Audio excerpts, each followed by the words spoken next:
ஜப்பானை பத்தின 5 வினோதமான ஃபேக்ட்ஸ். இந்த உலகத்திலேயே அதிகமா எர்த்குவேக் வர பிளேஸ் எதுன்னு பாத்தீங்கன்னா ஜப்பான் தான். ஒரு வருஷத்துல பாத்தீங்கன்னா 1500க்கும் மேல நிலநடுக்கம் வந்து ஜப்பான்ல ஏற்படுது. ஜப்பான்ல ஓடுற எந்த ரயிலுமே ஒரு நிமிஷத்துக்கு தாமதமா வரக்கூடாது. சப்போஸ் இந்த ட்ரெயின் வந்து 1 மினிட்டுக்கு லேட்டா வந்துச்சு அப்படின்னா அவங்க வந்து டிலே சர்டிபிகேட், அதாவது மன்னிப்பு சான்றிதழ்ன்றத பேசஞ்சருக்கு கொடுக்கணும். ஜப்பானை பொறுத்த வரைக்கும் நைட் டைம்ல எந்த ஏடிஎம்மே பணம் எடுக்க முடியாது. பிகாஸ் எந்த ஏடிஎம்மே நைட் டைம்ல ஓப்பனா இருக்காது. இதுக்கு ரீசன் என்னன்னு பாத்தீங்கன்னா, நம்ம இந்தியா மாதிரியே அங்கேயும் நிறைய பேர் கைவரிசையை காமிச்சிருக்கிறதுனால நைட் டைம்ல எந்த ஏடிஎம்மே ஓபன் பண்ணி வைக்க மாட்டாங்க. ஜப்பானை பொறுத்த வரைக்கும் யாராவது ஒருத்தர் இறந்துட்டாங்க அப்படின்னா அவங்களோட இறப்பு 100% கன்ஃபார்ம் ஆகுற வரைக்கும் எந்த ஒரு சுகாதார ஊழியருமே அவங்க மேல கை வைக்க மாட்டாங்க. இது வந்து ஜப்பான்ல இருக்கவங்க வந்து ஒரு மரியாதை நிமித்தமாகவும் இல்ல சில சட்ட நெறிமுறைகளை கடைபிடிக்கிறதுக்காகவும் இந்த விஷயத்த ஃபாலோ பண்றாங்க.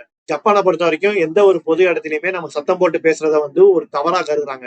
மேக்சிமம் பாத்தீங்கன்னா எல்லா ஜாப்பனீஸ் பீப்புளுமே ஒரு காமன் பிளேஸ்ல வந்து ரொம்பவுமே சத்தம் இல்லாம தான் பேசுவாங்க. இதை வந்து ஒரு சமூக மரியாதை அவங்க வந்து பாக்குறாங்க. வீடியோ பிடிச்சிருந்தா லைக் பண்ணுங்க, சப்ஸ்கிரைப் பண்ணுங்க. உங்களோட தாட்ஸ் அண்ட் வியூஸை கமெண்ட்ல போடுங்க. பாய்.